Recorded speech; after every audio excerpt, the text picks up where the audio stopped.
Live TV, सच सबसे आगे। नमस्कार, मैं हर्षिता सिंह और आप देख रहे हैं the live TV. Uttar Pradesh के मुख्यमंत्री योगी आदित्यनाथ ने हैदराबाद में एक जनसभा को संबोधित करते हुए ये कहा कि फैजाबाद का नाम अयोध्या हो सकता है तो हैदराबाद का नामकरण भाग्यनगर क्यों नहीं हो सकता।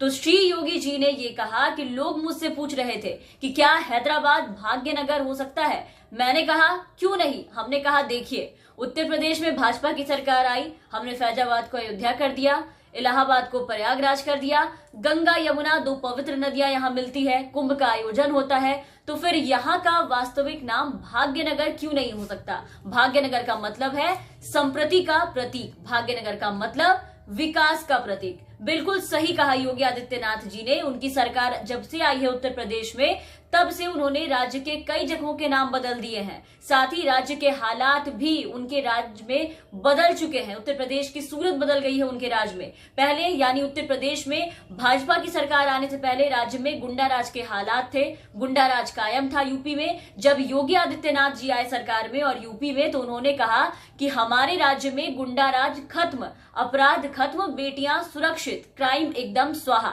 लेकिन कहते हैं ना कि कथनी और करनी में बहुत ही ज्यादा फर्क होता है। देखा जाए तो वो उत्तर प्रदेश में योगी जी के आने के बाद बहुत बार ये जो कहावत है वो सिद्ध होती दिखी। योगी आदित्यनाथ ने भाषण तो दे दिए, लेकिन धरातल पर उसका क्या असर हुआ ये तो यूपी से निकलकर जो आए दिन खबरें निकलकर सामने आती हैं उससे ही अंदाजा लगाया जा सकता है। बेटियां आए दिन दरिंदों और गुंडों की बलि चढ़ जाती हैं। सारे एक से एक बढ़कर विकास दुबे जैसे कई बड़े अपराधी यूपी में पलते हैं। वो बात अलग है कि अपनी कॉलर सफेद दिखाने के लिए गाड़ी अंत में जाकर पलट दिए जाते हैं और किस्सा वहीं पर खत्म हो जाता है। यूपी पुलिस, इनका तो कहना ही नहीं है। अब इनके बारे में मैं क्या ही बोलूं, तारीफ में शब्द कम पड़ जाते हैं मेरे पास। और रही बात पत्रकारों की, तो पत्रकारों की जितनी आजादी यूपी में है, जितनी आजादी पत्रकारों को उत्तर प्रदेश में दी जाती है, देश के किसी राज्य में इतनी आजादी पत्रकारों को नहीं मिली होगी। जिसके कई खबरें हमने आपको दिखाए हैं। आज एक और खबर दिखाएंगे, वो आप देखिए, आपकी स्क्रीन पर है। क्या लिखा है पढ़िए इसे। पत्रकार और उनके साथियों को घर में घुसकर जिंदा जला दिया गया दबंगों के द्वारा। देखिए, योगी जी और उनकी सरकार के आने के बाद से यूपी में अपराधी और अपराध की जो हालत है वो कितनी खस्ता है। आप देखिए, दबंगों को कितना डर है सरकार के नियम कानून से। इतना डर है कि सीधा पत्रकार को जिंदा जला दिया जाता है। क्यों जलाया गया, फिलहाल इसके कारणों का पता नहीं चला है, लेकिन उन्हें 5-6 दबंगों ने उनके घर में घुसकर उन्हें जिंदा जला दिया है। इसी तरह पिछले दिनों ही आजमगढ़ में बाइक सवार 2 बदमाशों ने एक मुर्गी फार्म के मैनेजर की गोली मारकर सरेआम हत्या कर दी थी। इसी तरह अमेठी में एक सैनिक के पिता की बदमाशों ने धारदार हथियार से हत्या कर दी थी और सैनिक बेटा जो जवान छुट्टी आया हुआ था वो न्याय की गुहार लगाता रहा, लेकिन पुलिस अपने दलीलों में मशगूल रही। वो वीडियो आपको एक बार दिखाना चाहेंगे, आप एक बार वो वीडियो देखिए। देश की सेवा करने वाला मेरे पापा की जान बचा पाए राम। अरे राम, हम अपने पापा की जान बचा पाए। अरे राम, हम अपने पापा की जान बचा पाए, दुनिया को बचाए वाले। अरे राम, हम दुनिया को बचाने वाले अपने पापा की जान बचा पाए, अपने पापा की जान बचा पाए।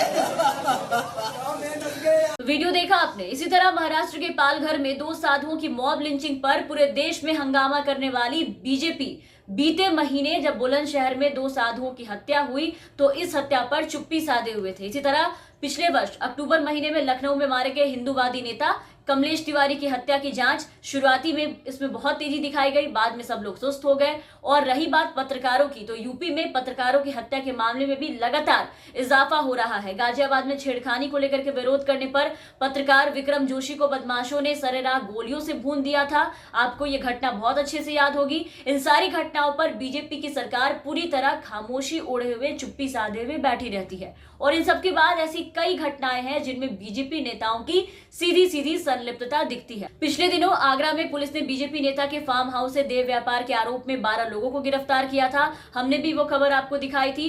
गोरखपुर में एक बड़े बीजेपी नेता के परिवार के ईंट भट्टे से कच्ची शराब बनाते हुए उन्हें पकड़ा गया था। इसके बाद बुलंदशहर में इंस्पेक्टर सुबोध सिंह की हत्या का मामला तो आपको याद होगा, उनकी हत्या कर दी गई थी और उनकी हत्या के आरोपी शिखर अग्रवाल को पीएम जन कल्याण योजना अभियान का महामंत्री बना दिया गया था। वो भी खबर हमने आपको बताई थी। और मारे गए इंस्पेक्टर की पत्नी और उनके बेटे सवाल कर रहे थे कि क्या इससे अपराधियों को बढ़ावा नहीं मिलेगा। कानपुर के लैब टेक्नीशियन संजीत यादव की अपहरण के बाद बदमाशों ने उनकी भी हत्या कर दी। ये खबर भी आपको याद होगी। परिवार के लोगों ने बिचौलियों को पुलिस वालों के कहने पर बदमाशों को 30 लाख रुपए भी दे दिए थे। इसके बाद भी उसकी हत्या कर दी गई। परिवार वालों ने न्याय को लेकर के बाद में धरना दिया, तब जाकर के बहुत हंगामा हुआ। तब मामले में सीबीआई जांच की सिफारिश की गई। और ये सारे मामले जो अभी आपको बता रही हूं, ये वो मामले हैं जो सुर्खियों में आए, खबरें बनी। इसके अलावा कई ऐसी खबरें हैं जो सामने नहीं आती, अखबार के किसी कोने तक, किसी पन्ने तक सिमट कर रह जाती हैं। लोग पढ़ने के बाद ज्यादा ध्यान नहीं देते और जब इस पर संज्ञान लेने का वक्त आता है तो योगी सरकार भी आंख मूंद लेते हैं। और इसके अलावा रेप की तो खबरें गिना ही नहीं मैंने आपको, वो गिनाने पे आ जाए तो ये खत्म होने का नाम नहीं लेंगे। और इतने केसेस हैं कि जो गिनना मुश्किल हो जाएगा। रेप किए तो किए गए, एसिड से जला दिए गए, पेट्रोल छिड़क कर जला दिए गए, उनके हाथ पांव कमर हड्डी हड्डी तोड़ दिए गए। इन सब से क्या लगता है आपको ये राम राज्य है योगी सरकार का, योगी जी का राम राज्य है? सच्चाई तो यही है कि यहाँ दिन प्रतिदिन गुंडा राज का विकास हो रहा है। खुद बीजेपी के ही कई मंत्री विधायक ऑफ द रिकॉर्ड और कैमरे के सामने आकर के भी ये कह देते हैं कि ऐसी बेबसी कभी नहीं देखी। आखिर कहे क्यों ना, योगी जी का गृह जनपद गोरखपुर हो या फिर प्रधानमंत्री नरेंद्र मोदी का संसदीय क्षेत्र वाराणसी, कहीं भी क्राइम पर कोई कंट्रोल नहीं है। गोरखपुर की जेल से अपराधी सुपारी दे रहे हैं, रंगदारी वसूल रहे हैं, ये जानकारी भी बिल्कुल सार्वजनिक है। पुलिस वाले ही अपराधियों को फिरौती की रकम दिला रहे हैं। पिछली बार इनके वसूली का पूरा ब्यौरा दिया था, हमने आपको पूरा ब्यौरा दिखाया था। आपको याद होगा यूपी पुलिस की वसूली लिस्ट, जिसमें ये महीने में सिर्फ गांजा से 35 लाख की वसूली करते हैं, वो लिस्ट हमने आपको दिखाई थी। तो सिर्फ नाम बदलने से नहीं होता, राज्य के हालात बदल गए होते तो कुछ बात होती। उत्तर प्रदेश का दुर्भाग्य तो योगी जी से संभाले नहीं संभल रहा और चले हैं दूसरे राज्य को भाग्य नगर बनाने। अरे पहले उत्तर प्रदेश के अपराधों के दुर्भाग्य को तो दूर कीजिए, पहले अपने राज्य के भाग खोलिए, उसके बाद दूसरे राज्य का नामकरण कीजिएगा। तो फिलहाल के लिए इस वीडियो में बस इतना ही। अगर बातों से सहमत है तो वीडियो को लाइक करें, शेयर करें, चैनल को सब्सक्राइब जरूर करें, साथ ही बेल आइकन जरूर दबाएं ताकि हमारी हर अपडेट और हमारी सारी खबरें आप तक पहुंचती रहे। धन्यवाद।